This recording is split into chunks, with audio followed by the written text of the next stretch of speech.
So I think a lot of people get hung up on muni bonds. They think there's a zillion types of muni bonds, and there's not.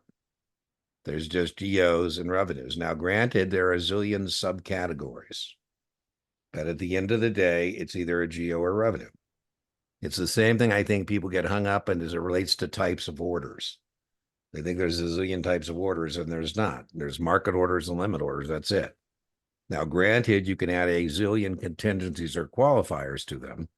But at the end of the day, it's either, a market or limit order. And here, at the end of the day, it's either a GO, which is backed by taxes, a political subdivision, a city, a county, a school district, or a state does not have to deliver products and services at excess of raw material and labor to pay their bills. They can confiscate money from others. What is easier to do? Deliver products and services or confiscate money? Confiscate money, right? And so this is considered test question number one, the second safest form of credit. The safest form of credit is the United States government, because the United States government can confiscate tax money. Other governments can tax their citizens, but only the U.S. is taxing U.S. citizens. Then the U.S. government can print the little green pieces of paper of the stuff of which they owe you. And so we would consider municipal credit to be second best. Do municipalities default? They do, but at much, much lower rate than do corporations, right? Revenue bonds are backed by user fees. So as I say, big part, they love the accept format. All the following are associated with GOs accept, or which of the following revenues accept. So get that sheet of paper at some point, fold it in half, and go over all those terms. In the primary market, issuers receive the proceeds. In the secondary market, the previous owner receives the proceeds. And we're going to be talking about both the primary market and the secondary market for muni bonds. Do you want to buy new or do you want to buy used? Now, in 1933, there was a senator named Glass, and he passed an act called Glass-Steagall. And what Senator Glass said is you can't be a bank and a brokerage firm. You can either be a bank or you can be a brokerage firm, but you can't be both. Up until 1933, J.P. Morgan, Morgan Stanley, Morgan Guarantee and Trust were all the same place. And bankers said to the senator, we don't think you've thought this through. Senators don't like to be told that they haven't thought things through. They said, Senator, if you're telling us that if we pick bank, we can't conduct a securities business. Senator said, that's exactly what I'm telling you. But you're going to deny a lot of political subdivisions, cities, counties, school districts, and even states access to capital markets, because Senator, most financial institutions are picking bank. And in most geographical locations, the financial institution of note is a bank. He goes, okay, if you pick bank, you can still conduct a municipal securities business. That part of our business was never separated. Banks and brokerage firms from 1933 to the early 90s had competed in that marketplace and only in that marketplace. Because until the early 90s, you couldn't risk your capital off a banking platform. Banks weren't allowed to have broker-dealer subsidiaries. Obviously, that's not true anymore. Well, the muni market was a mess. And so in 1975, bankers and brokerage firms got together and said, we got to do something about this municipal market. It's a mess. And bankers said to us as brokers, hey, how about you guys opt into our regulatory framework, where you as broker-dealers can look forward to answering to the Federal Reserve Board, the FDIC, and the Comptroller of Currency. And we said, no, thank you.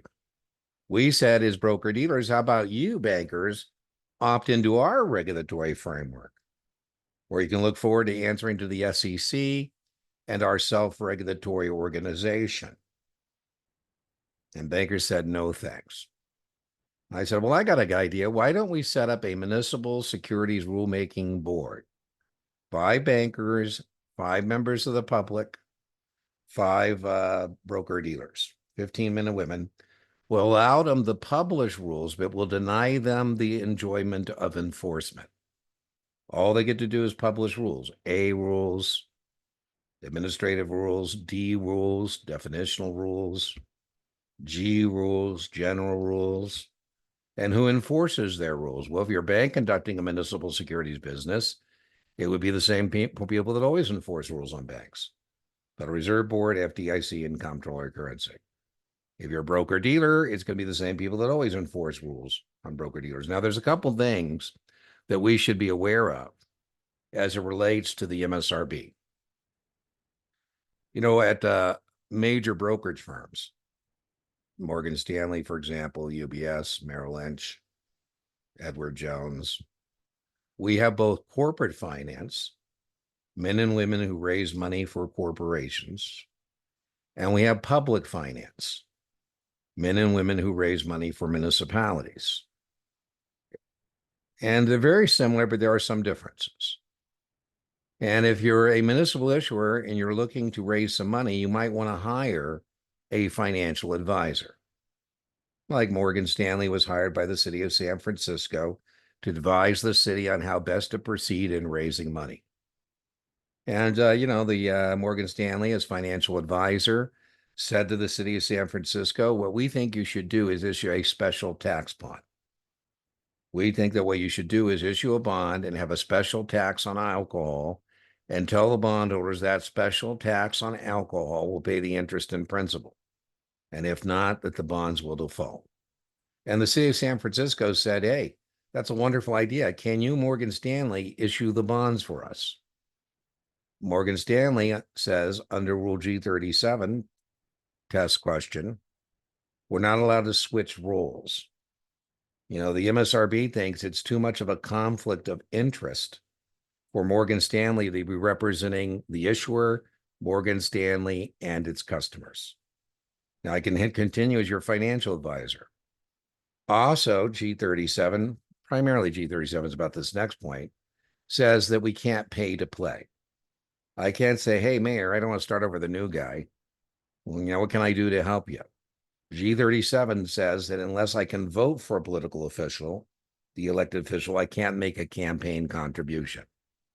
And if I can vote for that elected official, I can make a campaign contribution, but very testable, max of $250. That 250 is testable. Now, MSRB and FINRA have very, very similar rules. And Rule G20, let's put this here, boom, is the gift or gratuity rule. And it says that the maximum gift or gratuity that an employee of one member firm can give to another firm is $100. That doesn't count normal deductible business activities. So, in my example, Morgan Stanley says, we think we should put this out to competitive bid. And if you want, I can continue as your financial advisor and help you evaluate those bids. And, I am pretty tight with the guy at UBS, and I think public finance there might submit a bid. And then UBS wins the underwriting, and they say, man, Dean, thanks for that referral. Right now, the idea is to make sure that I'm not being compromised, that I'm actually working for Morgan Stanley and not UBS. It doesn't count normal deductible business activities, and it doesn't count reminder advertising. Right? So, tchotchkes. By the way, FINRA has a very similar rule, right? It's $100, same kind of a rule.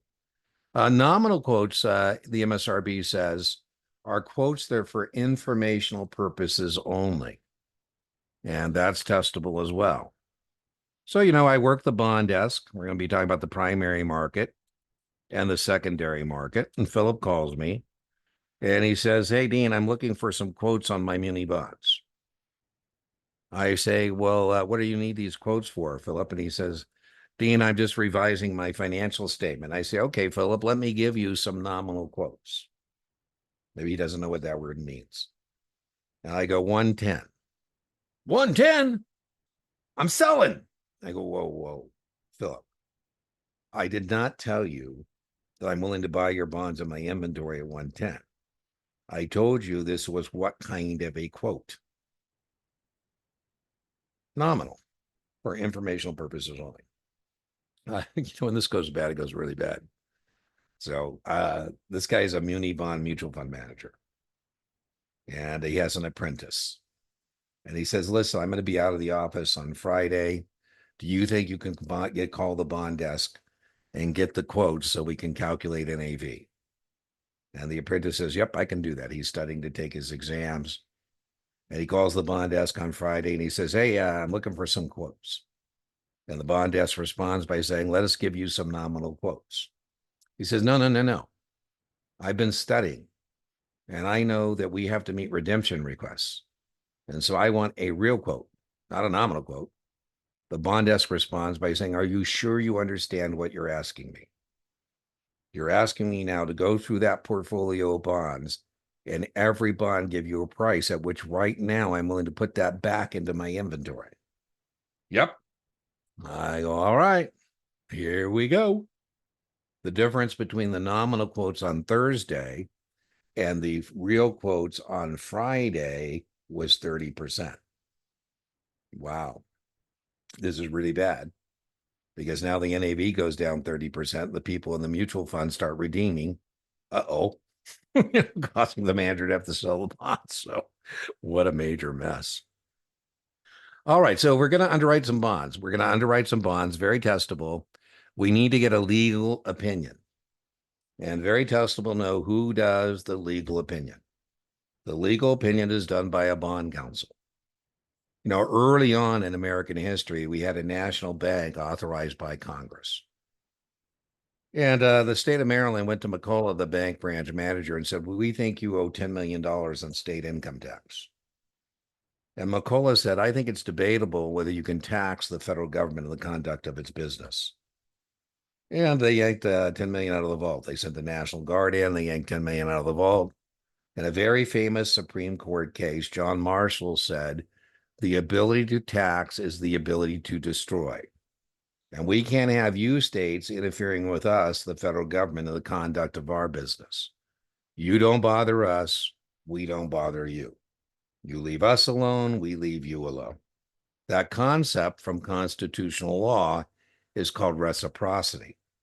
So when Congress passed 33, Congress said your own government wouldn't rip you off. And so the US government is an exempt issuer. They're allowed to sell securities without making registration statements. Well, then states said, well, if you don't have to, we don't have to. So municipalities are not required to make registration statements and give people prospectuses. Now, more often than not, since 1933, when I've sold somebody a brand new security, they said, Dean, can you send me something?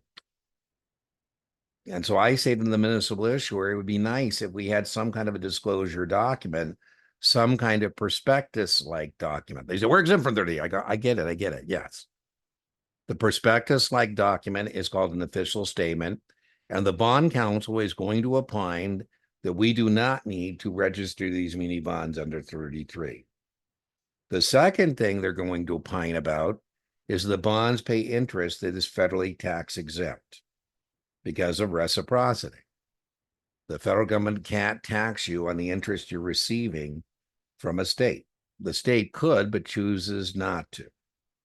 When you buy a treasury bond, the U.S. Treasury can and will tax you. States would like to, but can't. This reciprocity does not apply state to state. You know, if I buy a California, I'm a resident of California, I buy a Nevada bond, California can and will tax me. It applies to the state of the federal government. They're going to opine that they have the legislative authority to borrow the money. You know, one of the largest municipal defaults in history was Washington Power and Supply bonds. And the bond counsel had rendered an unqualified legal opinion without reservations. That's a good thing, that this was a binding debt on the people in that utility district. And the utility district people said, no, they never asked us. They didn't have our permission to borrow that money. And that law firm paid out millions of dollars in legal malpractice for having rendered an unqualified opinion when it should have been qualified. Qualified would be bad, meaning I do have reservations. I'm not a bond counsel, I'm not an attorney, but that would be bad. The Maloofs, when they owned the Sacramento Kings, they went several times to the taxpayers of Sacramento and asked for public assistance to build a new arena. And several times those residents said no. And then they had a new ownership group that bought the Kings, and Kevin Johnson, as a mayor, had the city council vote to authorize the issuance of those bonds to build that arena. If I were the bond counsel, I'm not, I would say, I have to give a qualified legal opinion. I'm not sure that's a binding debt on the taxpayers of Sacramento, because they said 3 times, no. I'm not sure the city council has the authority to bind that debt to the taxpayers of Sacramento. It's not a problem as long as the Kings are selling out the stadium and lighting the beam, and the real estate part of the project is fine, but it could be a problem, right? So are we clear that without reservations is good? My attorney sometimes says, Dean, I'll litigate on your behalf to a successful conclusion. There's no doubt what the law says here. Other times my attorney says, Dean, I'll litigate till you run out of money. So bond counsel, we're talking about underwriting bonds. A key component of underwriting bonds is a legal opinion. Now, over the years, once we do sell the bonds in the primary market and they're trading in the secondary market, over the years, some bonds have lost their legal opinion. And if there is no legal opinion, I have to tell you that the bond is ex legal. Ex is Latin for without. That means it's not trading with a legal opinion. Any question about the legal opinion? I don't want to do this with Jacoby and Myers. You want to make sure you're spending the money on an attorney that, does this for a living. The biggest bond counsel is ORC. I highly recommend you check out Emma. I love Emma. Emma is the electronic municipal market access. I was going to teach a class in Milwaukee, Wisconsin. And I thought, well, when I get to muni bonds, I think it'd be a good story to make up about Giannis and saying Giannis needs some muni bonds. Let's assume he's a resident of Wisconsin and he needs some muni bonds. And so I went to Emma and found some bonds from Milwaukee. And then I found out who the bond counsel was. And the class was so impressed that I knew about this law firm. I said, easy to know the law firm. I just, went to Emma and I found out who the bond counsel is for the city of Milwaukee, right? They practice other areas of law, but that's a big one. That's a big one. All right. So is this underwriting going to be negotiated or competitive? I kind of think of like it's a mortgage, right? You may or may not be an issuer of a debt denominated security. Let's say Dean is the issuer, going to be the issuer of a debt denominated security, a mortgage. And I go into my financial institution and I'd say I'd like a mortgage. They say, Dean, are you going to, check with anybody else? I said, no, I'm not going to check with anybody. So I expect you to do a good job for me. We have a good relationship. Hey, if I find out you didn't do a good job for me, not only are you going to lose this mortgage, you're going to lose the entire relationship you have with me. I expect you to do well. And if you can come with some savings to pass it through, right? When I had my broker firm, was called Gamma Global Investments. And I would tell people on the banking side, I don't compete. They'd say, well, Dean, I'm going to bring somebody else in here. I said, well, then I'm not your guy. I only do negotiated transactions. That's the only kind of transaction I'm going to do with you. In a negotiated transaction, the issuer selects the underwriter. In a competitive underwriting, I say, in my analogy, I say, well, don't kid yourself. I'm going to call around and whoever provides me the mortgage at the lowest net interest cost is the one who wins. And so if we're going to do this on a competitive basis, the issuer test question is going to file a notice of sale in the bond buyer. Attention, investment bankers. We're looking for some help selling some muni bonds. 2 test questions here. Where do we find the notice of sale in the bond buyer? What is the bond buyer? It's a newspaper widely read in the municipal market. If you're in public finance, you must subscribe. And notice of sale means it's going to be a competitive underwriting. And whoever provides the issuer with the lowest net interest cost wins. One of the largest municipal underwriters in the country is Bank of America, Merrill Lynch. BAML. And so maybe I work at BAML in public finance. Philip works in public finance at Zion Bank. And I call Philip and I say, hey, Philip, did you get the notice daily bond buyer and see the notice of sale? He goes, yeah. I said, hey, I'm forming a syndicate. Would you like to join the syndicate? I said, Philip, before you answer, let's remember this is my syndicate, my deal. I'm inviting you. Let's not forget whose party this is. And they said, well, Dean, actually, I'm forming a competing syndicate. I said, well, say it ain't so. I say, hey, Philip, if you win, Zions Bank wins, will you at least have yourself or one of your syndicate members call me? Because I would be interested in selling some bonds as a non-syndicate member. And Philip says, yeah. I say, hey, Philip, if we win, BAML, we're going to win. BAML's going to win. Would you like us to call Zions Bank, myself, or another syndicate member? Would you like to sign up in a syndicate member selling group and still have some bonds for your customers there at Zions Bank? He goes, absolutely. I go, okay. So various syndicates are going to be formed, and we're going to submit our bid to the issuer. And here we won because we provided the issuer with the lowest net interest cost. You cannot get these bonds without coming through Merrill Lynch. Merrill Lynch is the managing underwriter, first among equals. This is kind of like network marketing. This is kind of like Mary Kay Cosmetics. I'm Mary Kay. It doesn't matter who sells this. It's kind of like the Soprano Syndicate. Tony Soprano is the manager. It doesn't matter who does what in the Soprano Syndicate. He gets the management fee. Yeah, I like it. And I was watching the Soprano Syndicate episode, and he calls it his taste. His taste. So I want a taste on everything. So as the managing underwriter, I have the exclusive contract with the issuer. And let's suppose that I told the issuer that I was going to give them $9.90 for the bonds.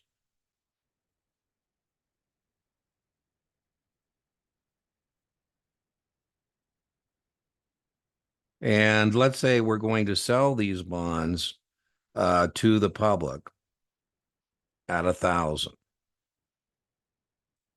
What do we call the difference between what the issuer receives and the public pays? Very testable. The spread, right? The spread. That's how we make our living. What is the spread in this deal? What is the spread in this deal?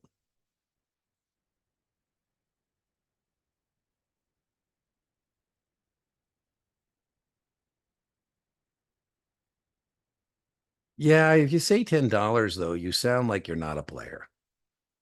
You know, no bond player is ever going to say $10. What do bond guys say?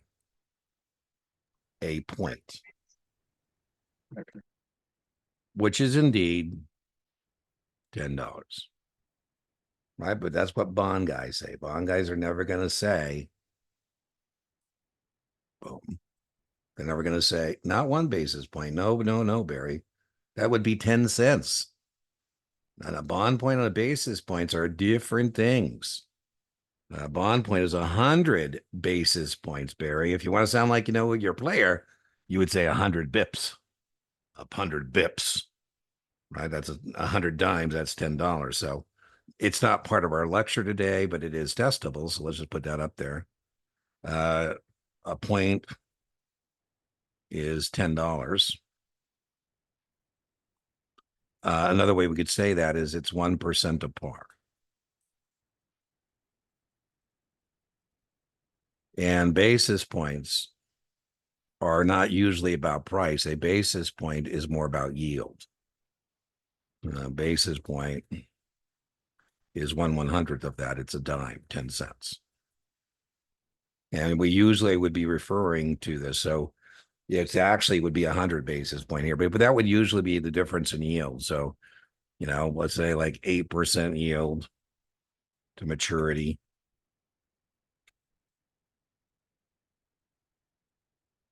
The fancy word for that, Barry, is the basis. You know, it's like learning a foreign language. They say when you dream the foreign language, that's when you know the language. So I guess when you have your first dream. I remember when I was a baby broker decades ago, I was trying, Barry, to sell a bond to a guy, and he said that my competitor had a bond with an 8.5% yield. And I said, really?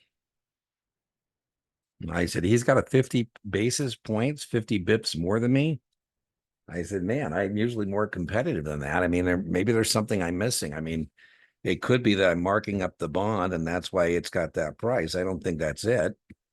It's got to be something else. I said, listen, I didn't share with you my yield to call because my yield to call is a little higher.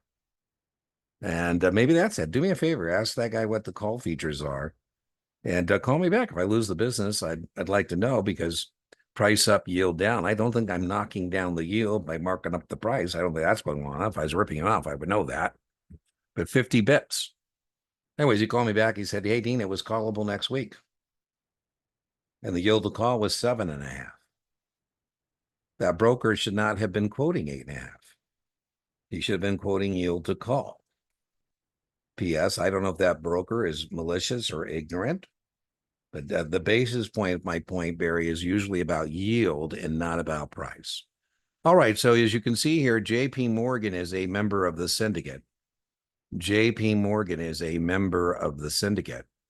And I asked J.P. Morgan, how many bonds do they want to take down? So this is a $100 million deal.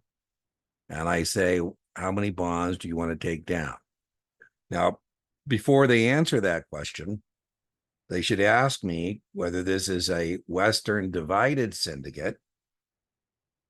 You know, when I think of Western, I think of John Wayne, Clint Eastwood, mano a mano. You tell me you're going to do something, you're going to do it. Or is this an Eastern syndicate? I think of Harvard, Yale, Princeton, Mafia. They're always in it together. I had some public finance ladies from a very high-end firm that they have, and they told me they think of it as a family dinner. If it's a Western family dinner, all you got to do is eat your own meal, and then you get to leave the table. But if it's an Eastern family dinner, we just keep moving it around. So I ask my friends at J.P. Morgan, how many bonds do they want to take down? How much of this deal do they want to do? Let's say I say it's a Western syndicate. It's a Western syndicate, and J.P. Morgan says they will take down $20 million worth of bonds. They will take down $20 million worth of bonds. The way I think of this is what goes down stays down. If you take down 20 million in a Western syndicate, you know, stay there. So I call you, I am a BAML, and I call JP Morgan. I say, hey, listen, I've checked in with the other syndicate members, UBS, Morgan Stanley, other syndicate members. You, JP Morgan, are the only syndicate member I haven't checked in with. How are you doing on the 20 million? And JP Morgan says, we. I go, we? You got a mouse in your pocket? There's no we. You said you're going to do 20 million. You're doing what? 20 million. They said, well, Dean, we did 15. I said, no, you didn't. You did 20 if this is a Western syndicate. You say, well, Dean, Schwab let us down as a member of our selling group. I said, well, that's on you. Schwab's not in the syndicate. Schwab's in your selling group. That's, you know, that has nothing to do with this. You go, Dean, what do I do with the 5 million we didn't sell? Do they go to bond heaven? Are they up there with the puppies? What happens to the $5 million worth of bonds that JP Morgan did not sell? They go into inventory. Attention brokers, blue light special. Right? you know, sometimes it's a challenge having big customers. You know, Morgan Stanley does business with Elon, and that has unique challenges. And Elon wanted to issue $10 billion worth of bonds to buy Twitter. And then that syndicate, they didn't get some of the bonds sold. So, you know, Morgan Stanley now has these bonds on their balance sheet. That's okay, right? I mean, Morgan Stanley is big enough to, you know, carry that. But, you know, at some point, they'd probably like to sell those bonds to some institutional investor, right? And be done with it. All right, now let's just do the same thing here again. Now JP Morgan says, Dean, what kind of syndicate is it? And I say it's an Eastern syndicate. Now it's not important that that's 20 million. What's important is that that is 20% of the deal. 20% of the deal, and that's what they're going to be on the hook for, is 20% of the deal. So same scenario. I call them up and I say, hey, Bamel here. I'm checking in with our syndicate members. I've checked in with all the other syndicate members. They've all sold theirs. How are you doing? They say, Dean, we sold 15. I say, okay, so I'm going to do reallocation of 5. And so I take back the 5, and then I take 20% of the 5. I'm terrible at math, so I'm going to use my calculator. Anybody offers me a calculator, I say, thank you very much. You get 1 million of the 5 to chew on, and you're not going to be very popular. And the reason you're not going to be very popular is because I'm going to have to call these other people and give them bonds, and they're going to say, who didn't get it done? Right? Same scenario, same exact scenario, except this time I call JP Morgan. I say, how you doing? They say, Dean, we did 20 million. We're done. I go, nope. No. This was an Eastern syndicate. You're not done. I'm doing reallocation. I have some bonds for you. They said, well, how many bonds do I get? I said, well, let's see how you did on your Series 7. I have $5 million worth of bonds that I'm doing reallocation. So again, 20% of the 5 million means they're liable for $1 million, right? Very testable. Selling group members are never liable for unsold securities. In fact, maybe when I formed my syndicate, I called Schwab, and Schwab said, Dean, we have all kinds of Schwab customers who like tax-free income. Who doesn't? But we don't like to be at risk for unsold securities. So either you can call us or have one of your syndicate members call us. Schwab is more than happy to help out, but as a selling group member, because we do not want to be liable for unsold securities. All right, so we definitely need on the test to be able to contrast Eastern versus Western. And I told you it's very testable to know that selling group members are never liable for unsold securities. Okay, so we said that the spread was a point. The spread was a point. JP Morgan, UBS, Morgan Stanley say, what can we take down bonds for? What can we take down bonds for? And Bamel says, the managing underwriter, we'll let you take down bonds for $991.25. We'll let you take down bonds for $991.25. So that means that on every bond sold, I'm just now carving up the spread, Bamel is making 1/8 on every bond sold, because remember, bonds trade in fractions, very testable. They trade in eighths. And so that would be 991.25, and that would be 1/8. And I get that 1/8 at Bamel on every bond sold, and that is called the management fee.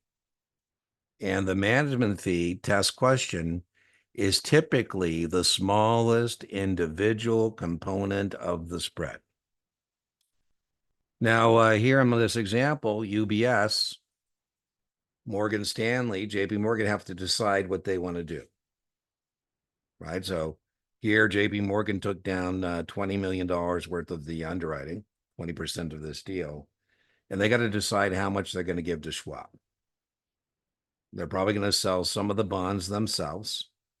On the bonds they sell themselves, they would make 7/8. Right? That's the difference between paying $991.25 and what we sell them to our customers at. That is called the total takedown. The total takedown is not an individual component of the spread. It is two components of the spread. All right, so this total takedown here is the selling concession and what we call the additional takedown. And so Schwab says, what can we have bonds for? What can we take down bonds for?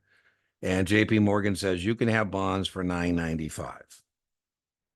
$995. And that means Schwab will make 0.5 point, and that's called the selling concession. And the selling concession. Now, the selling concession here is 0.5 point. And remember, in bond speak, that is $5. But if you can't do that, you just take your calculator and you take 1 divide by 2 times a bond point, which is 10, and you get $5. On the Series 7, they do have a test question where they ask you about compensation. They say your firm was a member of the selling group. The selling concession was a half a point.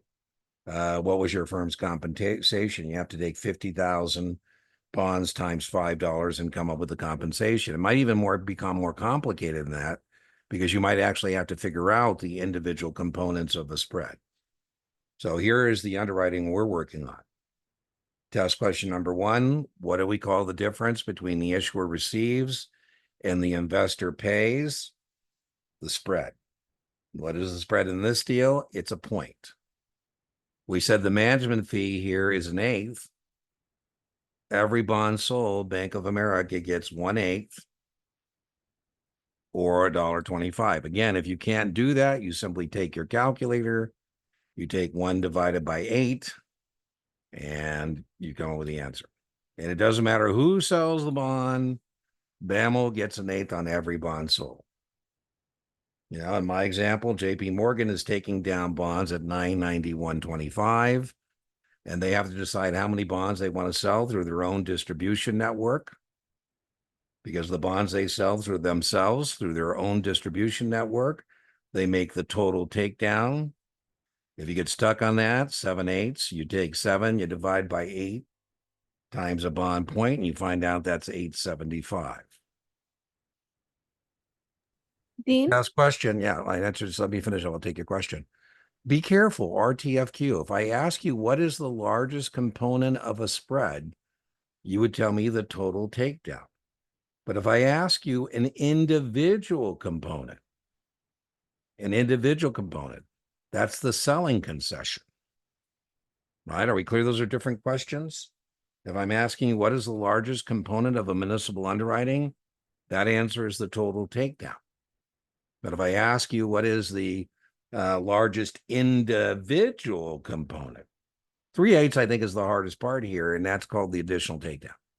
And that's 375. And then we're going to play a game here in just a sec. What was the question? I'll take it, and then we'll play a little game on this. Hi there, Dean. So I joined tonight. I joined a bit late, so apologies in advance if you did already cover this. But I don't really understand takedown, concession, and management fee. Like, I know what they are, but like what Well, let's just look at this I very don't- important answer set. Let's just look at this very important answer set. They test us on the participants in an underwrite. Okay. The issuer is not a participant in the syndicate. All of these other are participants in the syndicate. If I ask you, Christina, which one of these participants is not at risk for unsold securities, you would say A, the selling group members. Selling group members are not members of the syndicate, right? If I ask you who makes money on every bond sold, the only participant here can make money on every bond sold is the manager. The manager is first among equals, because it doesn't matter who sells it, they're going to get their management fee, right? I might say you're a syndicate member. I might also show you the other thing we get tested on is the components of the spread, right? Those are the components of the spread, right? So these are the participants and these are the components of the spread. That's about compensation. Let's go back here. This is called an exhibit. Now, when we get an exhibit on the test, we love it because we know the answers there. We just got to what? Find it. So here we go based on this exhibit, Christina. Your firm made 1/8 on a bond that some other firm sold. Your firm made 1/8 or $1.25 on a bond that some other broker dealer sold. Was your firm A, the manager, B, a syndicate member, C, selling group member? And you would say We would say managing member. I think that was A. Yeah, the managing underwriter, right? Okay, let's try another one. Your firm made a half a point selling a bond to one of your firm's customers and was not at risk for unsold securities. Your firm made a half a point based on this exhibit, selling a bond to a customer, and was not at risk for unsold securities. Are you A, selling group member, B, member of the syndicate, or C, the manager? Remember we said this is the important answer set. Let's just get our answer set here. Boom. Right? If you made a half a point, your firm, and you weren't at risk for unsold security, you are a member of the selling group, your firm. Right? Little trickier. Your firm made 7/8 selling a bond to one of your firm's customers and was at risk for unsold securities. Your firm made 7/8, 875, and was at risk for unsold securities. You are a member of the syndicate, and those are the bonds that you sold yourself through your own brokerage firm, right? These are the bonds that UBS sold itself. The bonds I sell myself, I get my two components. I get my additional takedown, I get my selling concession. All right, trickier still. Your firm made 3/8 on a bond that some other firm sold. Your bond made 3/8 on a bond that some other firm sold, and you were at risk for unsold securities. Your firm made 3/8 on a bond that some other firm, you didn't sell this to one of your customers. Some other firm sold it, but you still made 375. You are a managing or a member of the syndicate, right? Because you're taking down bonds at 999 when you're 25, giving into the selling group at 995. So you make 3/8. Right. That's the B in the last slide that you just That's showed. right. That's right. All right, let's try one more. Trickier still. Your firm made a point. Your firm collected every component of the spread. You made the 1/8, you made the 3/8, and you made the half. Who is the only one who can make the entire spread? That is the manager, right? On BAML. They get on every bond sold. They get at least an 1/8, but on the bonds they sell themselves, they're going to make the entire spread. All right, trickier still. Your firm made a half a point on a bond that some other firm sold, and your firm was at risk for unsold securities. So that is not a selling group member, right? Because selling group members could make a half, but they aren't at risk. So it can't be that. This is again BAML and putting people in their own bracket, right? So let's just go back here. Who's missing from our bracket here, our syndicate? Well, man, I see we're missing Edward Jones. Where's Edward Jones? So I, BAML, call Edward Jones and say, hey, Edward Jones, where are you? Don't you have customers like muni bonds? They go, yeah. I'll tell you what, I'm going to put you in my selling group at BAML. Well, I'm going to build my own selling group, call my own bracket. And Edward D. Jones says, well, Dean, what can we have bonds for? I said, I'll let you take down bonds for $9.95. And you said, well, gee, you're giving some of those bonds to other people at $991.25. I go, I am, but they're members of my syndicate. You, Edward D. Jones, are not a member of my syndicate. You're a member of the selling group. Right. So, I can't make side deals. My syndicate members are going to be upset if I'm cutting side deals. The only one who can get bonds for $991.25 are members of my syndicate. Now, bonds may be open for a long time. Muni bonds aren't hot. These things don't fly off the shelf.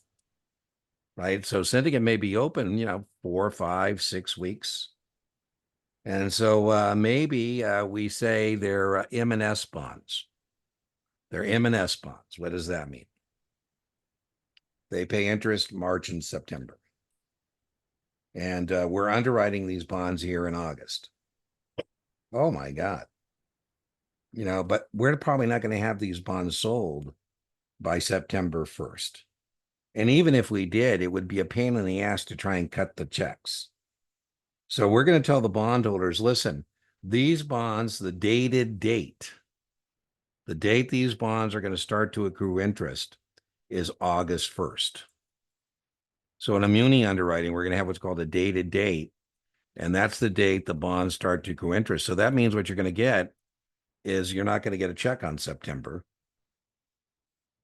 We're going to skip September, and then in March, you'll get a check that represents these 2 weeks in August, as well as the 6-month period. So that's the date the bonds start to accrue interest in this underwriting. By the way, you owe the syndicate the accrued interest, right? We don't mind that it's taking us a long time to sell the bonds, because when we sell them to you, we say you, the buyer, owe the syndicate, the seller, the dollar amount of the accrued interest. All right, so that's underwriting. Very, very testable. There's our answer sets. Here's another very important answer set. You know, it's all about the answer set. Someday I'm going to write a whole practice exam that just has answer sets, right? Because, you know, one of the challenging parts on the test is, you know, a lot of the wrong answers are right answers to different questions, right? If I ask you, what is the prospectus-like document used when selling muni bonds, that's A. Now, if I ask, where do we find the covenants or promises? We'll be talking about this one next in a little bit. That will be the trust indenture. What governs the relationship of the syndicate members? That's called the syndicate letter, right? That's what governs all these people, are our participants here, right? We have a letter, a syndicate letter, that spells out everybody's responsibilities, right? Okay, so onward and upward. Here's a very important answer set. What is the $100 the right answer to?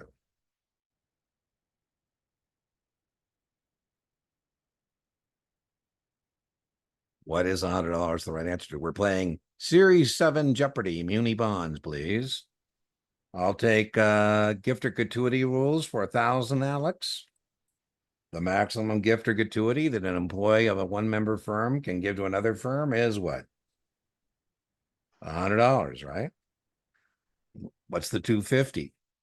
That's the maximum campaign contribution for an elected official that you can vote for.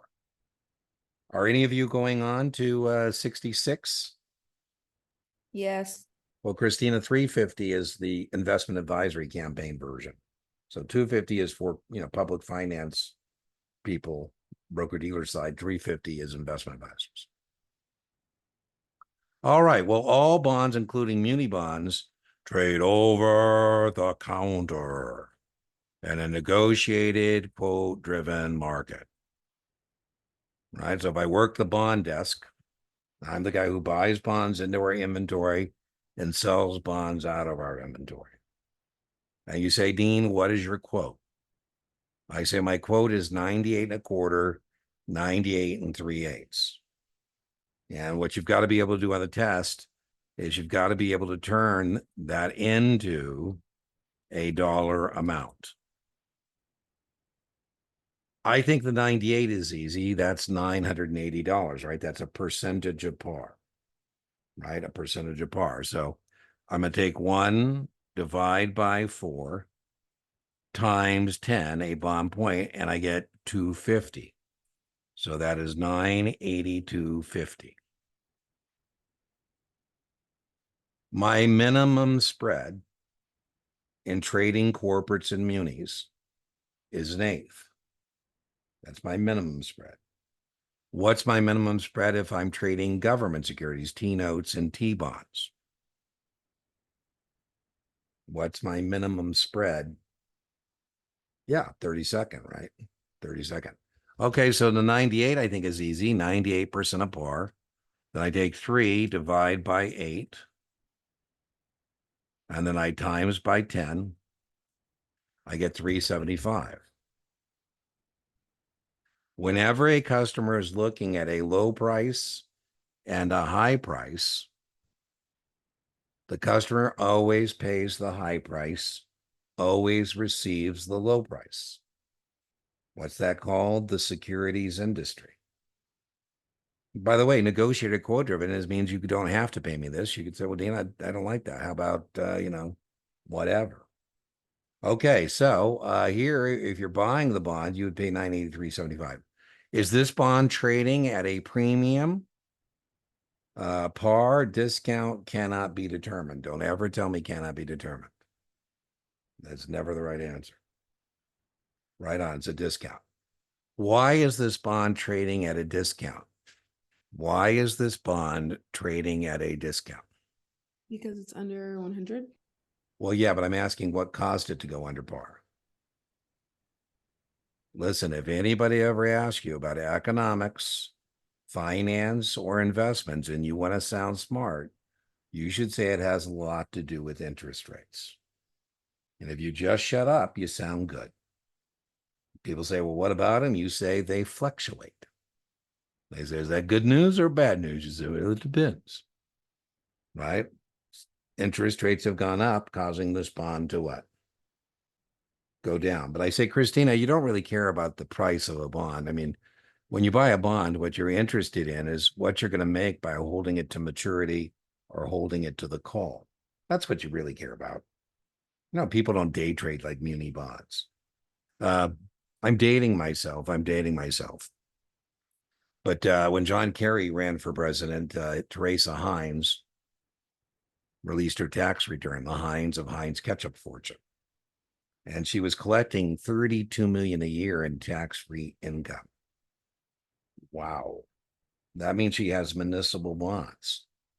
And how many does she have? I don't know, a lot.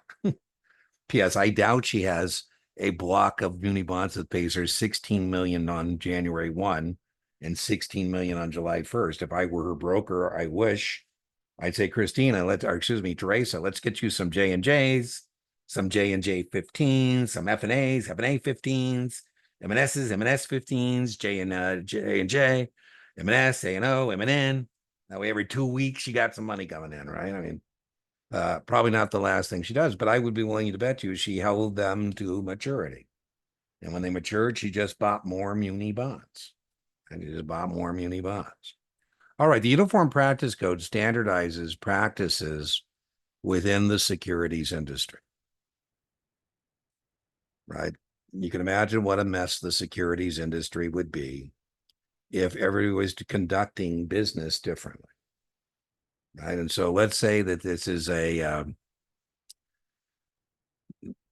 J&J, F&A, M&S. Let's say it's an M&S bond. So J&J is January and July. F&A would be February and August. This is when it's paying the coupon for the previous 6-month time frame, and M&S. So this means it pays on March and September 1st. And let's say that we do the trade.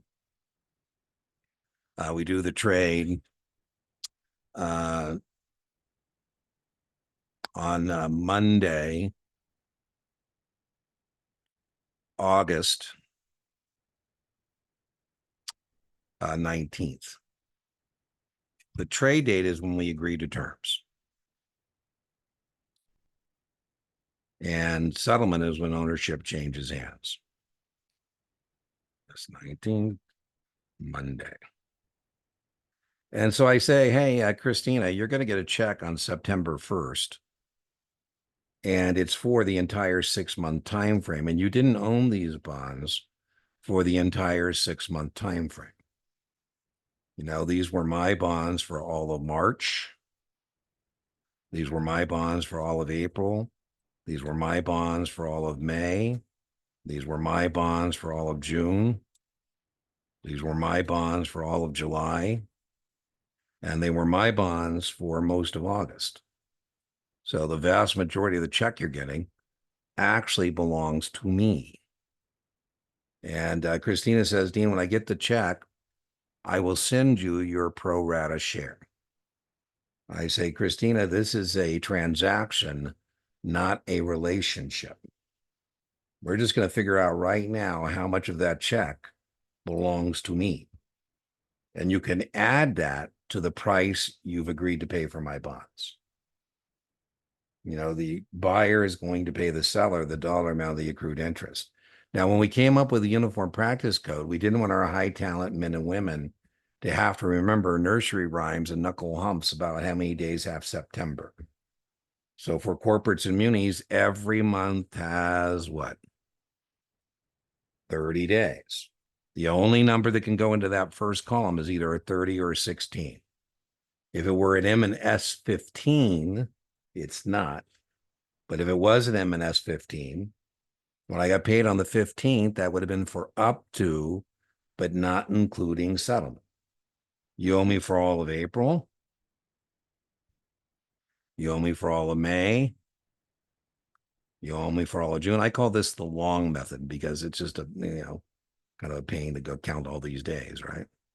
And you owe me for up to, but not including settlement. Settlement is when ownership changes hands. So you don't owe me for the 20th because that, Christina, is settlement, and that's when they become your bonds. And you would be entitled to that interest going forward. So it's up to, but not including settlement. You got to be careful on the test whether I'm giving you the trade date or the settlement date, because, those are different things. As I said, trade date is when we agree to terms. So that means up to, but not including. So that means 19 days here. Now, I'm about to show you a shortcut. My shortcut, I think, is a big, easier way to do this. If you want to use my shortcut to count the number of days of accrued interest, what you're going to do is take settlement 8/20, right? August 20th, 8th month of the calendar. You're going to subtract the last time the bonds paid interest, which was March 1st. This part I can't help you with. 1 from 20 is 19. So that's 19 days. And 3 months from 8 months is 5 months. And then you just got to remember that every month has what? 30 days, right? I just think that's easier, right? So that would be 150 plus 19. There would be 169 days of accrued interest, right? Now, for years, I had nobody on debrief telling me they had to actually calculate the number of days of accrued interest, but now I've had people saying that they are seeing it, right? So for what it's worth. Any questions on this before we move on? Here it says count up, but not include settlement. If the interest payable date is settlement date. So what that means, Christina, is if you take possession on September 1st, then all the money next to payment is yours. Right? So you don't owe me anything. You say, Dean, I'm the owner of the bonds now. That next check is mine. Right? Now, why is this on the test? Because customers get confused about this all the time. Right? Because they agree to that price. So, Christina gets her comm firm. And so she's expecting that she paid, and she did. And the example I gave you, 98.38.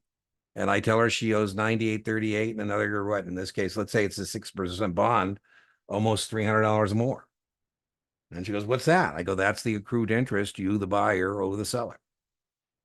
Okay, so let's now talk about the two basic types. We said GOs are backed by taxing authority, the full faith and credit. Very testable. Voter approval is necessary for the issuance of GO bonds.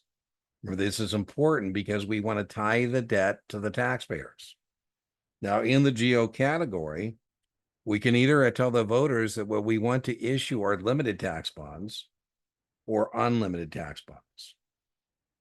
If I tell the voters it's an unlimited tax bond, I'm telling them that if 3 mils doesn't pay interest and principal, we go to 4 mils, 5 mils, hell or high water, we're going to pay back the borrowed funds.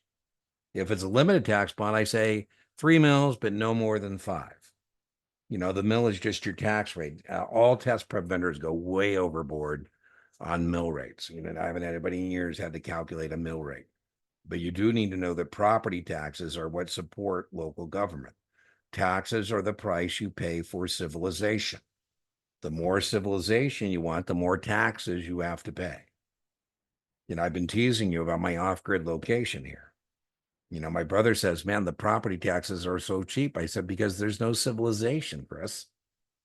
There's no fire, there's no police, there's no, your mom wants to move out here. I said, Mom, if you take a fall here, it'd be 3 hours before anybody could get to you. I said, when we're in Vegas, and you've had a couple of falls, you don't want me to tell you this, but I call 911 and, minutes. There's fire trucks and ambulances and, you get what you pay for, right? Bond owners would prefer unlimited. Property taxes. So if we're looking at the credit quality of a municipality, we'd like to see what are the current ad valorem taxes. Ad valorem is Latin for added value. It's a property tax. This weekend, I was visiting family in California, and I love John, but all he does is bitch about taxes in California. And I said, well, then, John, why don't you do like me and move? I moved to Las Vegas. I mean, I'm tired of you whining. Every time we come here, you're whining to me about this and whining about that. And I said, hey, I'm with you. That sounds awful, but it's easy to just say you're done. And here we'd like to see there's an ability to raise those taxes.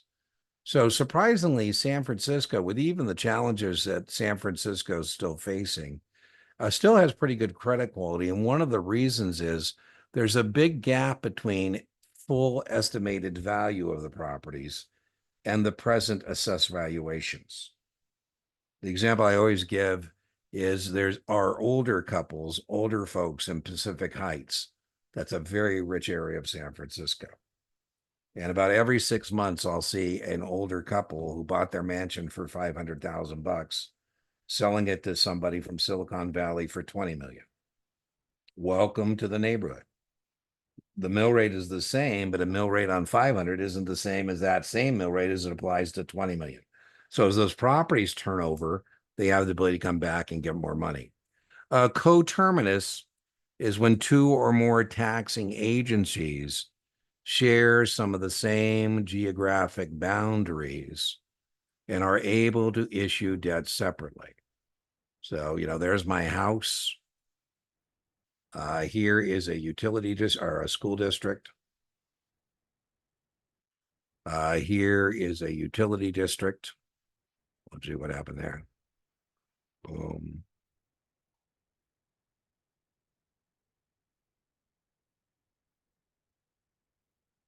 Here's a forest preserve district. Here's the boundaries of the school district. Here's the boundaries of the forest preserve district. Here's the utility district. Here's some lucky guy who lives here. He gets to look at the trees, but he doesn't have to pay for the trees. So when I ask a real estate agent how coterminous is the home I'm considering purchasing, I'm asking how many people are looking to me to pay property taxes. Co means together, terminus means living together. Always a lot of Latin, right? Idogia ad valorem means added value. Idogia John was complaining, and one thing he was complaining, he was telling me that his community has an ad valorem tax on his boat. And he's upset because they're taxing him on his boat. And I said, well, John, again, I hate to say it, but, people who have boats are pretty blessed. I mean, you're complaining, but, gee, I don't know. I kind of get the general idea that if you have a big boat like that, you probably have some extra money. You should be paying more in taxes for civilization because, John, if we didn't have somebody might hit you on the head and take your boat. So the taxes you pay, that's why you can get a police officer, you can call and say, hey, somebody's trying to take my boat. And it was based on the assessed valuation, right? It was an ad valorem tax based on, because I was asking, well, how do they decide what the tax is? He was telling me it's on how many feet the boat is, which, I guess I consider myself to be kind of a libertarian, but I wasn't sympathetic.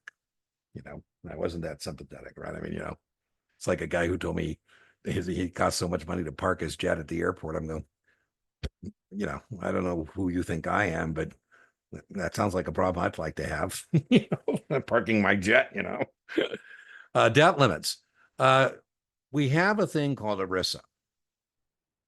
And ERISA stands for every ridiculous idea since Adam. No. ERISA stands for the Employee Retirement Income Security Act. And test question, ERISA covers private pension plans, not public pension plans. And very few employers anymore, very few employers hand out old-fashioned defined benefit pension plans, where we say when you retire, you get a percentage of your base pay and health care for the rest of your life. Very few employers do that anymore. Particularly corporate employers, because corporate employers aren't allowed to have unfunded pension liabilities with ERISA. They got to fund it. Now, to avoid that, a lot of corporate employers say, we're going to define to you instead of your benefit, the contribution we'll make. 401k will match you on 3%. Municipalities are allowed to make promises about retirement and not put the money aside. Right. And that would be, as a bondholder, something I'd be concerned with. For example, Illinois. Illinois has tens of billions of dollars in unfunded pension liabilities. They've got all kind of retirees of the state of Illinois that are expecting to get a check for the rest of their life and get health care. And the state of Illinois doesn't have that money invested. They have some, but not enough. Right. So that would be something that would affect the credit quality. Debt limits. Some communities have self-imposed limits, some do not. We're talking about GOs. If I have a double-barreled shotgun and you break into my house, I say it's double-barreled. I'm promising you that if I miss you with the first shot, I'm going to get you with the second shot.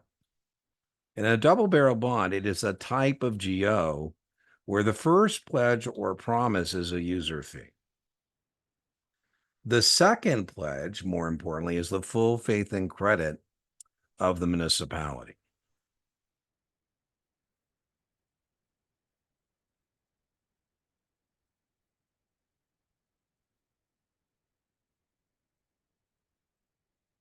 If I work in municipal finance and, Salt Lake wants to host the Winter Olympics, and they propose on issuing revenue bonds to do so, and promise the revenues from the Winter Olympics to pay interest and principal. As a public finance, municipal financial advisor, I say, listen, for every host city that has hosted the Olympics and it's been a financial success, I can show you another city it's been a financial disaster. And if we go out there and all we've got is this pledge from the Olympics, I'm not so sure what you're going to have to pay and whether I can even sell the bonds. What I'd like you to do is go to your voters and see if we can make it a double barrel bond. 77% of the voters said, let's do it. And so if you bought these bonds, it would say Salt Lake City Olympic Organizing Committee revenue bonds, comma, a general obligation of the city of Salt Lake. 77% said yes. No wonder it's so hospitable. Have a good time, spend a lot of money. Now, good news, there was a budget surplus.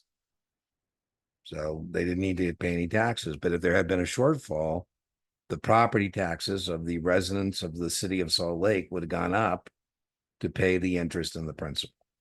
Now, what's the test question here? The test question is you should tell me that's a GO bond, right? Because again, it has stickiness to the taxpayers.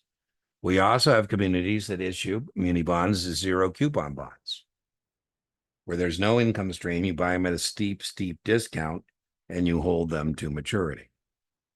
The other type of bonds we have are revenue bonds backed by user fees. No voter approval is necessary. Again, if I work municipal finance, public finance, I say to the mayor, hey, listen, what kind of airport do you like?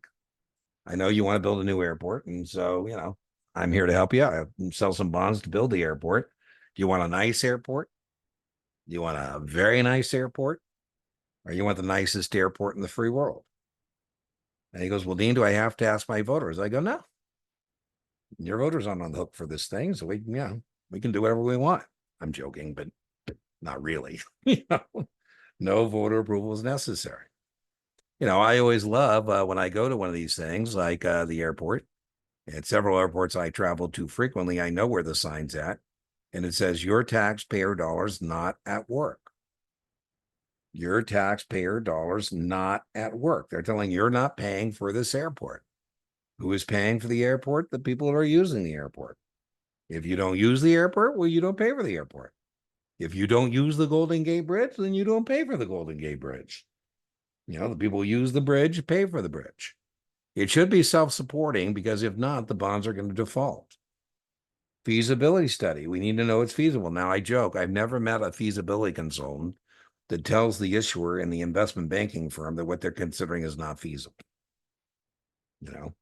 Hall of shame. This guy had been on more feasibility studies of revenue bonds had defaulted than any other person. And they were interviewing him, and I thought it was funny he's even doing an interview. He said, hey, I didn't say it'd work. I said it was feasible. So, when the Warriors were going to build their arena, they ended up building it with privately, but they were originally talking about public finance assistance. And so I was reading the feasibility study, and it said if they had 140 events a year, it would economically work out. Well, 43 of those are Warrior home games. So that means they need 100, Beyonce concerts or whatever. Taylor Swift, that would be great. We get Taylor, right? She could probably fill the thing up, 100 times in a row. I'm not going to make you on the test crunch debt service ratio, but you do need to know it goes with revenue bonds. We need to know where there's competitive facilities. As a bondholder, I would prefer monopoly facilities because we can charge whatever we want. But where is there competitive facilities? In my example at the airport, I say, hey, Mayor, I like that we're building a new airport, but we have an existing airport there, and I'm afraid that if we don't do something about that existing airport, people are going to start swooping in there, like Spirit and Southwest for like $20, and that's going to make the economics of what we're trying to do not feasible. So what are we going to do? In this case, I suggest the mayor that we close that airport. I said, why don't we close that airport and make the airport we're building a monopoly facility? Right? Because then you would have to what? Use that airport, right? So whatever the case may be. In the Bay Area, boy, I'm San Francisco airport got really upset because Oakland was trying to rebrand as the Bay Area, San Francisco Bay Area Airport. They don't want to be the Oakland airport anymore. But I get that because I fly into Oakland all the time. It's easy peasy. There's BART there. I got that down. And, a lot of people don't know that that's a competitive airport to SFO. Oakland certainly knows it. Dean certainly knows it. And they said, we got to get the word out. And as soon as they started calling that the San Francisco Bay Airport, San Francisco SFO sued them and said, wait a minute, you're free riding. Very testable. They torment you with documents on the test. They torment you with documents. So first testable point, this is not the official statement. This is not the official statement. This is the trust indenture. And there are some things, these are promises. My dad is a missionary, and boy, when he gets rolling, he likes to hold his Bible and say, this is a covenant between God and his people. I'm like, wow, that's serious stuff. Covenants are written promises. The trust indenture contains the covenants between the issuer and the trustee for the benefit of the bondholders. That's what that's about. Covenants, resolutions. Test question, couple test questions here. Where do we find the flow of funds? Remember that answer set? Very important answer set. You don't find it in the official statement. You don't find it in the legal opinion. You find it in the trust indenture. Ding, ding, ding. They love to torment you. All right, flow of funds. Second test question. Are we using net revenue pledge or gross revenue pledge as a promise to the bondholders? If we're using net revenue, and we should assume net revenue, the operations and maintenance fund has priority. Operations and maintenance has priority. And because it would be penny wise and pound foolish to not do it that way. It would be penny wise and pound foolish not to do it that way. SFO, the bank for San Francisco Airport, is Bank of America. There's a branch there. How convenient. And so we're asking what happens when the airport collects the gate fees, the money from the parking structure, the lease payments for the food court and retail. That first goes into the operations and maintenance fund. Once they have enough to operate and maintain the facility, then it goes into debt service. Now, if it is not net revenue, gross revenue, the debt service has priority. But that would be, again, penny wise and pound foolish, because then, you're not operating the airport. The thing falls apart. We can't do that. Open end versus closed. If it's an open end in munis, open means a little different thing on mutual funds and corporate bonds and muni bonds, and that's a challenge. If it's open-ended, this is typical of older facilities. We can continually tap the capital markets to modernize, update, expand the facility. right? If you see pictures of SFO in the 50s or 60s, it looks nothing like it looks now. Because over the years, they keep issuing more revenue bonds, building new terminals, building new landing fields. Closed end, we can only issue more bonds to make the facility operational. Once the facility is operational, no more new bonds. So my example of the mayor, I said, Mayor, I think I can build you a new airport for $1 billion. And so I sell $1 billion worth of bonds. I come back to the mayor, or he comes back to me. He says, Dean, we need more than $1 billion. I go, not a problem. I'll just sell some more bonds. We sell another 500 billion and a half. No airport. We do another underwriting, 2 billion. Now the airport's operational, no new bonds. So closed end, we can issue the bonds, but only to make the facility operational. Once it's operational, no more bonds. Call provisions, very testable. Who are call provisions advantageous to? Who are call provisions advantageous to? The issuer? Issuer or the bondholder? The issuer? Right on. And what kind of interest rate environment? In a low interest rate environment? Yeah, it allows them to replace high cost debt with low cost debt. What prevents the issuer from calling the bonds? Well, the issuer is going to say, we won't call it for at least 5 years. And if we do, we'll give you a prepayment penalty, if you will, a higher price. Who are put provisions advantageous to?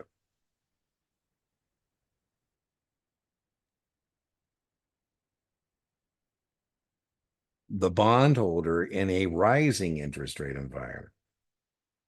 You say, hey, Dean, this has a higher price and lower yield than other bonds I've been looking at. I said, well, Philip, I'm not surprised. It has a higher price and lower yield because you can put this back to the issuer after 5 years. That's a pretty nifty thing to be able to do, and there ain't no free lunch there. Catastrophe calls are found in the trust indenture and test question. We've talked about the MSRB. The MSRB says, very testable, that catastrophe calls need not be disclosed. So they're in the trust indenture, but I don't have to actually talk to you about this. It's kind of, not good vibes to be talking about natural disaster, act of God. I was teaching in San Francisco, and I said, we had this very ugly Embarcadero tollway that wrapped around the city, and boy, was it ugly. And then we had an earthquake, and it fell down, and we said, man, this thing looks a lot better without that. And so we decided that we were going to, call the bonds, use the catastrophe call. And so I call you and I say, hey, those bonds we got, Tyler? And he goes, yeah, I was wondering if I was going to hear from him. I just saw on TV that whole thing fell down. I said, yeah. And we've decided we're not going to rebuild it. We're just going to build a nice promenade and have some palm trees, and a little train. And, he said, well, you never discussed that with me. And I said, well, yeah, you're right. I didn't. Who would have funked it? It's in the trust indenture, but anyways, I was teaching in San Francisco. Guy goes, that's why I don't live in California. Earthquakes. I said, okay, well, I was going to let him slide. I said, yeah, let's just slide. Where do you live? He said, well, I live in Oklahoma. I said, well, don't you guys have tornadoes? Last time I read, I hear you're even having some earthquakes because, I don't know if it's the fracking or what, but it sounds like they're getting some very testable. All right, we talked about these answer sets being very testable. We said there's a lot of subcategories. And so here are some subcategories. Industrial development bonds are very testable.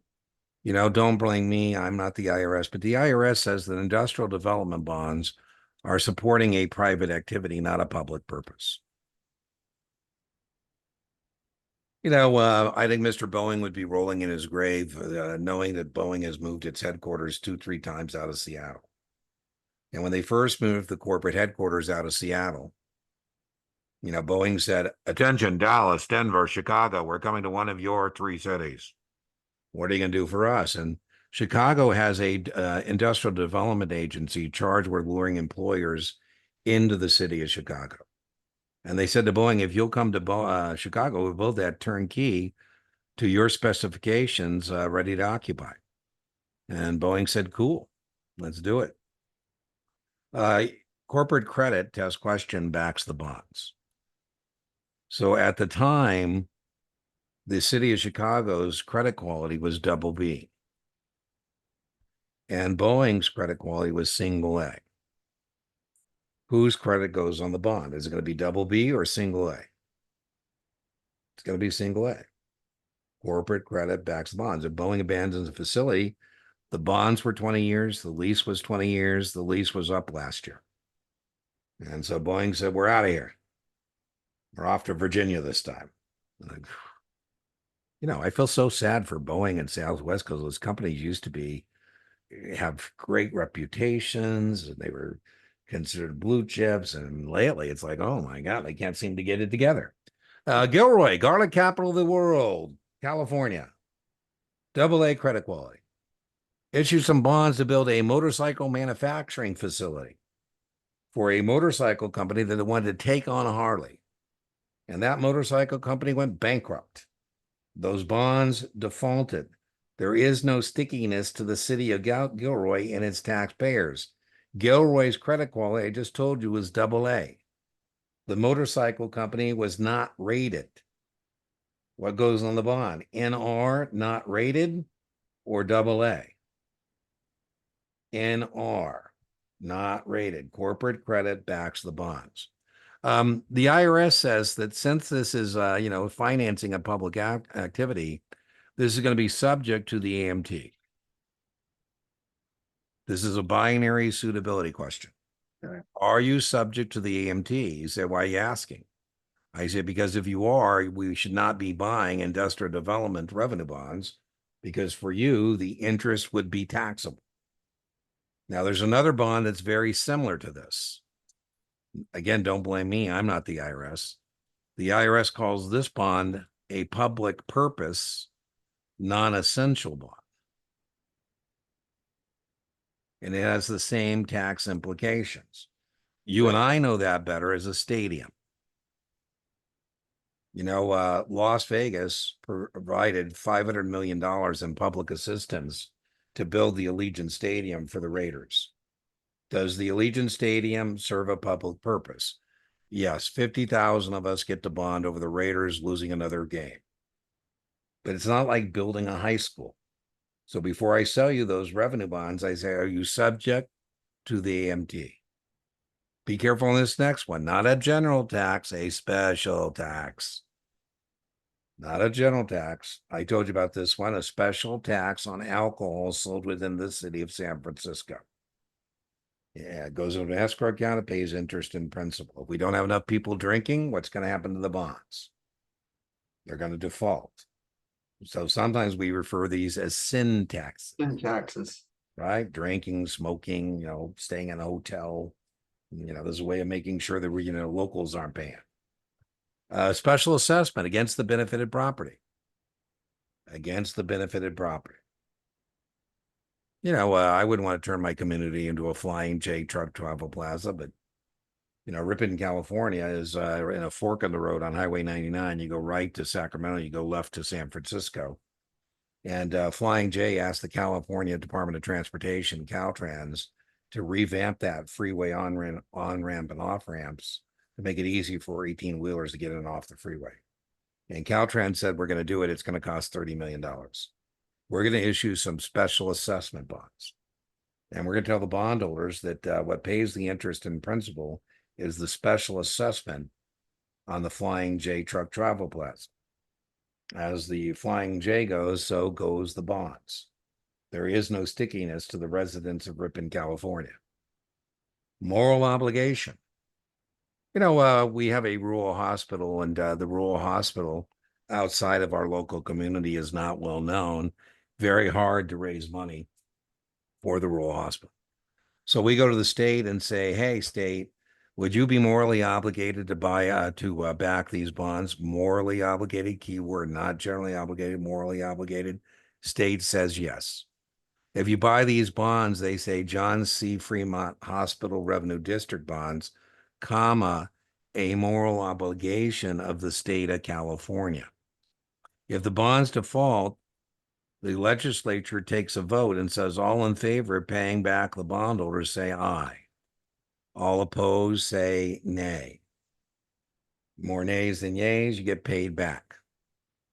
What's the test point? Well, that whole process, getting approval, sequestering the money out of the general budget, that is called legislative apportionment. If you get this as a test question, it'll say legislative apportionment is associated with which of the following? And you would say a moral obligation bond. Well, I put other here because I don't like putting this in the category because this is kind of neither fish nor fowl. This is kind of like a platypus. It doesn't really fit anywhere. But, I'm trying to sell the doctor the low income housing bonds, public housing, National Housing Authority bonds. And the doctor says, hey, Dean, can these people pay their rent? I said, we don't need to worry about them paying the rent. PHAs, NHAs are a direct obligation of the U.S. Treasury. They're the full faith and credit, right? Shouldn't say direct. I should say full faith and credit. But I put them here with Ginnie Mae's and direct obligations because whenever there's three of a thing, they love the accept format. Couple test questions here. Is there any better credit quality than that of the United States Treasury? No. And there are three ways for you to avail yourself of that credit quality. Public Housing Authority bonds, National Housing Authority bonds, Ginnie Mae's, very testable, direct obligations. Now, whenever there's three of a thing, what should you be ready for as a test taker?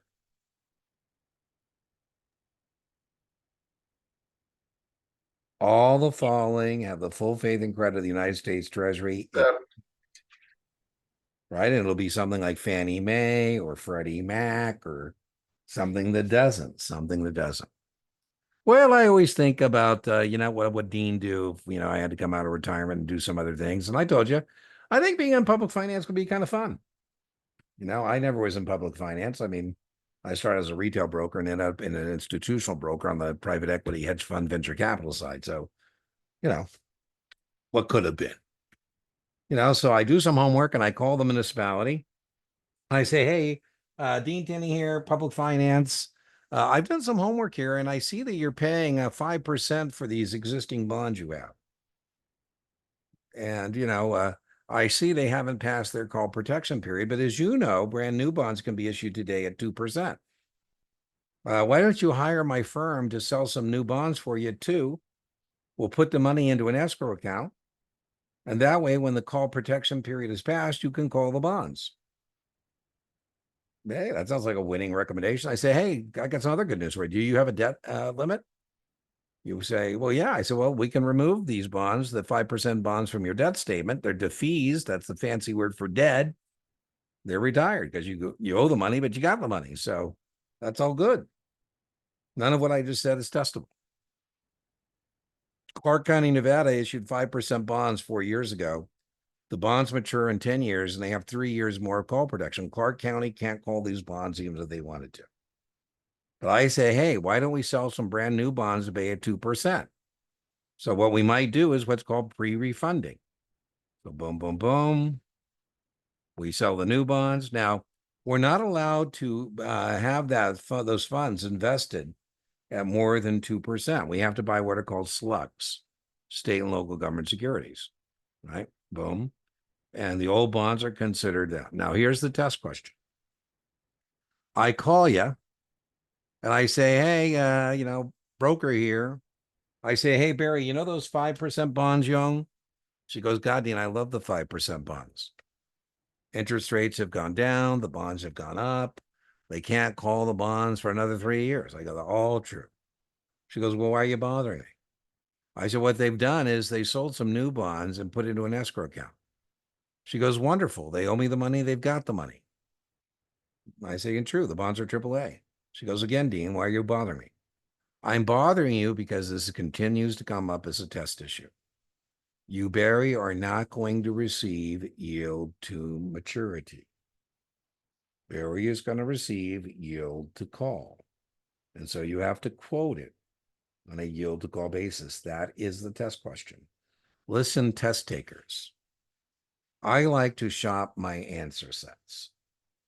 And I'm telling you that if I were a test taker and I shop my answer set without even reading the question, and one of my choices is yield to call, I'm taking it. And 9 out of 10 times, Dean is going to be right. Because that's what they love to torment you on, is circumstances in which customers don't get the yield to maturity, but instead a customer gets a yield to call.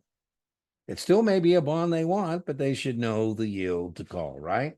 So I say, you're not going to get to hold that, Barry, to maturity. Detroit defaulted. Detroit defaulted on their bonds. You call me. Again, I'm not a retail broker, but some people are, pretty blessed. This guy is the grandkid of the founding family of Domino's.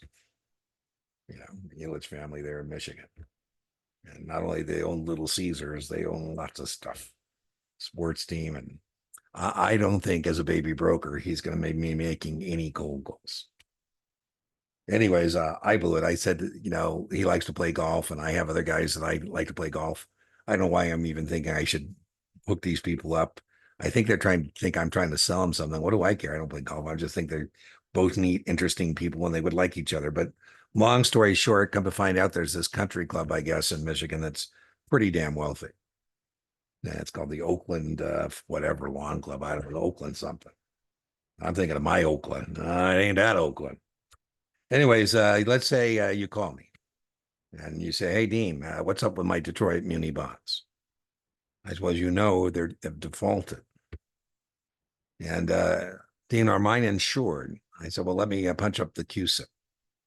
So some bonds are insured, some bonds are not. The test question is, if you own Detroit, Michigan bonds that are insured and they default, the insurance company, test question, is going to continue to pay you the timely payment of interest and principal. Pretty cool. You say, well, what's the price? I go, they don't insure the price. They only insure the timely payment of interest and what?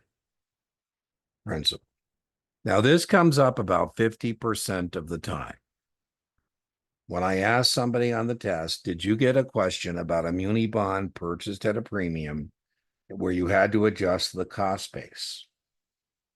And about half the time people say no, and half the time people say what? Yes. The IRS says that you don't take your last bond and buy a muni. They think that if you have muni bonds, you have other things. That's a pretty good assumption. And they think that what you'd like to do is buy these bonds for 120 and take that loss whenever it's convenient for you. That's true too, right? That I might want to buy 100 of these for $120,000. At maturity, I take a $20,000 loss against my gains of my NVIDIA stock. The IRS says, no, Dean. If you want, you can buy a muni bond at a premium and collect that higher than today's tax-free coupon. You could do that, but you don't get to decide how to take that loss. You got to take a little itty bitty hits along the way. So this is a 3-step process. So here I'm losing $1,200 or $200 if I hold it to maturity, right? If I buy it for 120, that's $1,200 on par at maturity. I'm losing $200 over 10 years. So I'm going to have to adjust my cost base $20 a year. And it says I've had it for 6 years. So if I've been adjusting my cost base $20 a year for 6 years, my adjusted cost base is 108. Now, if you miss this completely, you're going to say, oh, I got an easy one. I paid 120. I sold it for 110. I lost $100. You didn't lose $100, right? Because you had to do this adjustment to your cost basis. If your adjusted cost base is 108 and you sell it for 110, you had a $20 gain. Is this on the test? Yes. How often is on the test? About half. What would be my gain or loss if I held it to maturity? 0, right? Because I would have taken that loss all the way down to 0. Why do people buy muni bonds? People buy muni bonds, test question, because the interest is tax-free. Why is the interest tax-free? Because of reciprocity, reciprocal immunity. Federal tax exempt, state and local depends on where you live and what kind of bond you're going to buy. where you live. And so maybe you're a .com guy and you just sold your company for, $1 billion. And I said, why don't you give me $100 million of that billion to go create for you a muni bond portfolio? And, California has a very high tax bracket, so it behooves us to invest in, California or political subdivisions of California. Because, if you buy a Clark County bond or Nevada bond, California can't will tax you. He goes, well, Dean, actually, I'm glad we're having this discussion. I'm moving to New York. I go, oh my God, where are you going? New York City. I go, oh my God, New York City has a city income tax. New York State has a state income tax, and New York State can and will tax you on California debt. I'm so glad you told me that. He says, Dean, is there anywhere I live and I can buy bonds that where I live, they're going to be tax free? I said, yeah, territories, San Juan, Puerto Rico. Puerto Rico, if anybody wants Puerto Rico to become a state, it's the other states. So if I'm going to diversify you geographically, that means I would diversify you amongst the state. Here I'm coming to you from my off-grid location in Arizona, get you some metropolitan Phoenix bonds, Tucson bonds, get you some Seligman, rural bonds, maybe throw in some Puerto Rican bonds. A stupid but testable. Are we clear that Alaska and Hawaii are not territories of the United States government? This is a stupid geography question. I feel bad that our international students get this right more than our US kind of places, right? Do we need to review the empire? It's not what it used to be, right? US Micronesia, American Samoa, Guam. Guam, there you go. Right. So the ones that's on the test, though, is Puerto Rico. All right. So here's my client. He's in a 40% tax bracket. I say, wow, you are blessed. The more blessed you are, the higher your tax bracket. And so 40%. Now, there's a couple ways to proceed here. One way is to say, hey, listen, of your $60, how'd I get $60? I got $60, 6% coupon. You're going to have to give 40% back to the government. So in your tax bracket, getting 6 is the equivalent of getting 36 tax-free, 3.6. And so a 3% muni doesn't get it done because $36 is better than what? $30, right? So that's one way to proceed. One way to proceed is to simply take the amount of money they're getting, subtract the taxes or not subtract the taxes, and make the comparison. Another way to do it is to do the tax-free equivalent yield or the taxable equivalent yield. And if we're going to do that, what we would do, it's going to end up being the same recommendation, but we would take the taxable yield, which in this case is 6%, and we're going to times that by 100% minus his tax bracket. The way I think of this is you only get to keep 60% or 60 cents of each dollar. So 6% times 0.60. And again, I get 3.6. And what that's called is the tax-free equivalent. Getting 6 in your tax bracket is the same as getting this. Now, that means we now know that if we have a 4% muni, you should buy the 4% muni, right? Because 4% is better than 3.6. If it's a 3% muni, that doesn't work, right? Now, the other thing I might have to do on the test is figure out the taxable yield. You say, Dean, what is a 4% muni in my tax bracket worth? I said, well, 4%. Now, by the way, I already know that 4% is the winner, right? Because 4% is better than what? 3.6, right? I already know that's going to be the winner, but what is 4% in your tax bracket? Well, to go the other way, we're going to divide.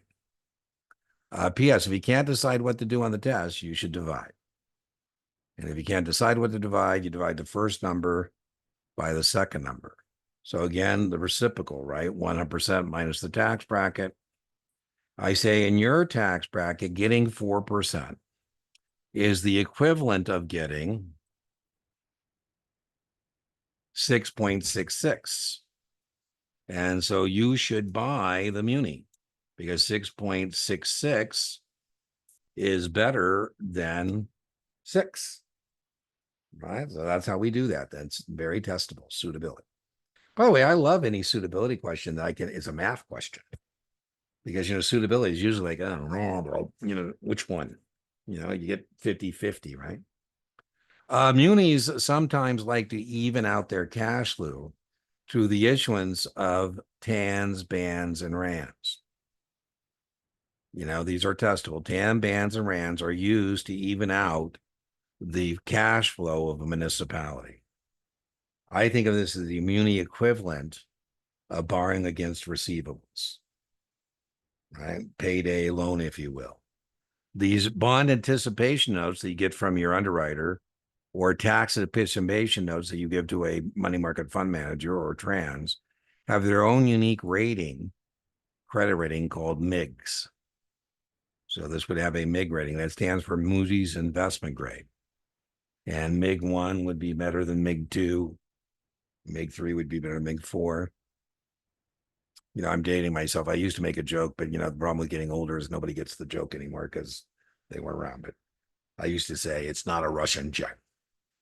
MiGs are Russian jets, but no, it's Moody's Investment Grade. Municipalities, if the MSRB says it's a municipal security, well, but it's a municipal security. And the MSRB has said that local government investment pools are municipal fund securities. This is where the state authorizes a city, a county, a school district to pool their resources and at least get a return on their short-term funds. And so they're going to buy, bankers' acceptances, commercial paper, T-bills, and very much like a money market fund found elsewhere, it has an NAV, and at least they can get a return on the cash they're sitting on to pay the firefighters and teachers and whatever, gives them a little bit of a return. We said the MSRB has rules, and they say customer confirmations have to have the name, the address, telephone number of the broker, dealer, bank, customer name, where you bought or sold, detailed description of the security, test question, CUSIP. That's a test question. Each security has its own unique identifying number known as a CUSIP. That's the test question. Each security has its own unique identifying number known as, and you would say CUSIP. You don't need to know that stands for Committee on Uniform Security Identification Procedure Number. No. Just, CUSIP. There are 50,000 municipal issuers of securities with $4 trillion in debt. So are we talking about Portland, Maine, or Portland, Oregon? Are we talking about Orange County, New York, Orange County, Florida, or Orange County, California? If we're not sure, I say, what's the CUSIP? Then you and I both know we're discussing the same security. The test question I've told you already is that third teeter-totter. The MSRB says you must, quote, yield to call. This is very much an answer set on the test.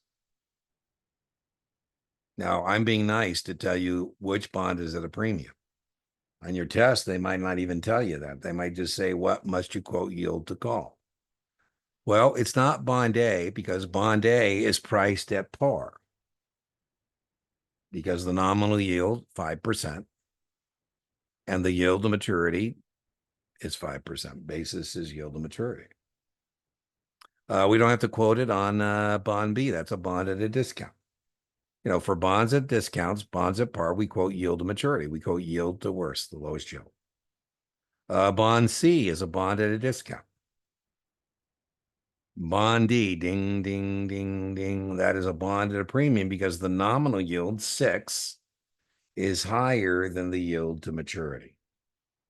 And so that's the one you have to quote yield to call. That is very much a test question that you should be prepared to encounter and answer properly. We talked about accrued interest already. I'm sorry, go ahead. Sorry, just a quick question on that. So I was looking at the answer choices, the answer was D, but there's B and D, and both B and D have a yield to call higher than the basis. Yield to maturity. So flat line represents a bond at par. We're not doing this tonight, but this is the teeter-totter or the seesaw. And if you have a bond with a 3% coupon, and that bond has a 5.25 yield to maturity, basis is the fancy word for yield to maturity, that is a bond at a discount. And we don't need to worry about yield to call at a bond at discount because that yield would be higher. If this bond gets called away from you, you would be making more than 5.25. Right. The bond that we have to worry about is the bond here. We have a nominal yield coupon, fixed or stated rate of return of 6. And it's telling us the yield to maturity is 5.5. Basis is the fancy word for yield to maturity. Right. And so that looks like this. And now the reason we have to quote yield to call is because it's somewhere lower than that. You're right. And I Yeah. actually also realized I read the question, not the question, one of the answer choices wrong. Thank you Oh, so that's much. all. No, no worries. No worries. But let's be clear. I told you all about answer sets, my friends. All about the answer sets. All right. Boom. I didn't time this quite. I apologize. I should have broke this up into maybe 2 lectures or something. We're going almost 2 hours. So I apologize. Oh, well, it is what it is, right? You get your money's worth, right? Tutoring is $225 an hour. So at $50, you get me for 25. You know? We talked about accrued interest already. Very testable. This is called capacity. Capacity. Did I sell these bonds to you out of my inventory, or did I get these bonds elsewhere? I say, Christina, we're all called broker dealers, but in any one transaction, we're either a broker or we're a dealer. I will never be a broker and a dealer in the same trade. And on your confirmation, I will always tell you whether I acted as a broker, as your agent, I got the bonds elsewhere, or whether you bought these bonds from inventory. Right. So that's called capacity, needs to be disclosed. We talked about the dated date. We talked about call to pre-refunded. We talked about ex-legal. If FINRA has a 5% policy, the MSRB doesn't have a 5% policy. They'll just say whatever it is should be fair and reasonable. Right. So this just amounts, you can't be making it up on the fly what you're charging somebody. I say, you're the last trade of the broker month and I got to make it up on someone. No, I can't say, hey, you're particularly high maintenance. So for you, up 200% on my commission schedule. Right. So I have to have a normal pattern. What does it look? We look for in this, we look for the fair value of the bonds, the dollar amount, the availability of the securities. Thinly traded securities have bigger spreads, execution, value of services. Philip says, hey, Dean, I'd like you to find a muni bond for the school district that I live in. I feel like I'd be getting a rebate on my property taxes. I said, I'm going to do that, Philip. I'll find that for you. Now, assuming I find that, might I charge them a little extra for that? Absolutely. You didn't buy something off the shelf. I had to go do some homework, and I'm probably going to want a little more money. I don't have to lose money. I'm entitled to a profit. Suitability, very important. I say for me to do a really good job for you over time, I need to know a lot about you. The more I know about you, the better I can determine suitability. You said, Dean, it's none of your damn business. I go, well, unfortunately, it is. If I don't have suitability information, I can't make recommendations. I'm not supposed to, on suitable trades, not supposed to churn. Control relationship. My firm was called Gamma Global. So Gamma Global broker dealer, and I sit on the city council and they want to underwrite bonds. I go, hey, that's what I do for a living.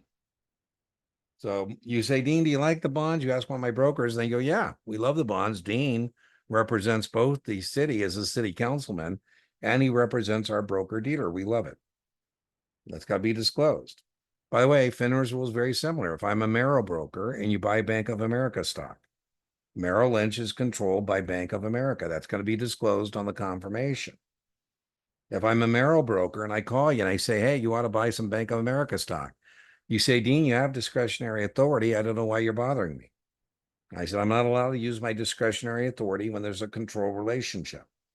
If I'm a Merrill Lynch broker and I have discretionary authority, I can't use it to buy Bank of America because there is a control relationship, right? So that's testable. It needs to be disclosed, and you can't do transactions on a discretionary basis.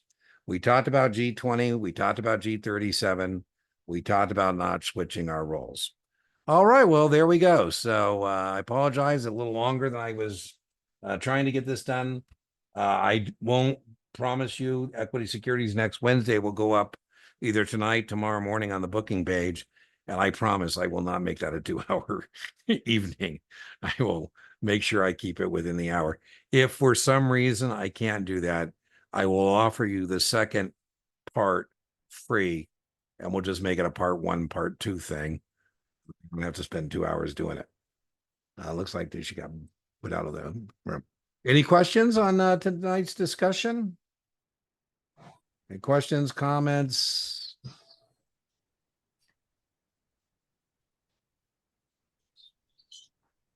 All right. Well, like I say, thank you so much for your patience. Make sure you reach out. You are a paid student. So if this is the first time you've joined us, you are now entitled to the rights and privileges of it being a paid student on the booking page. The thing that you get is access to our free office hour. We did a free office hour earlier today. Barry joined me. Lizeth, I'm going to get that down, I promise. But she joined us, and we spent an hour going over some things. Stephanie's testing tomorrow, and you have access to that. That will go up tomorrow too. I honor that to people who are in my Kaplan classes as well. So either a paid student on the booking page, paid tutoring, or paid something, you get that office hour. I do that about every other week. The live stream is also completely free for everybody.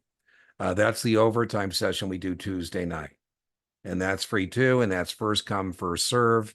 What we do is open up the chat and people just put in what they want to talk about. And we knock it out. Same as we do as the office hour. We just have a chat. And, you know, when people say, I want to talk about this, and we do it. All right. Anything else? Next Friday, Rebecca, we're sending you good test fobs. Rebecca, see if you can join us Tuesday. What are you scoring on your practice exams? Are you in the 70 range? No, I just finished my Kaplan class yesterday, so I will not be teaching another class.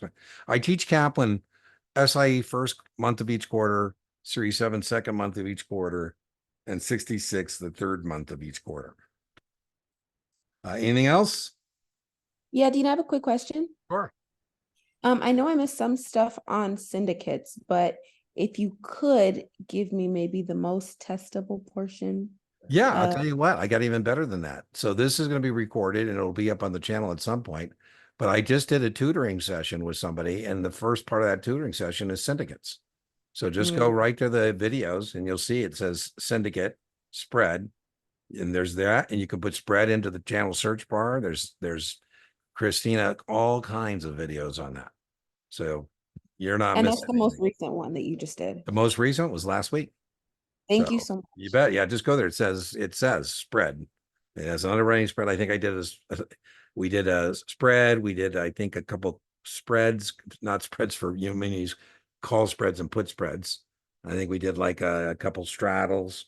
And so it's literally, I think it's like a week ago, but you'll see it as the most recent video. Anything else?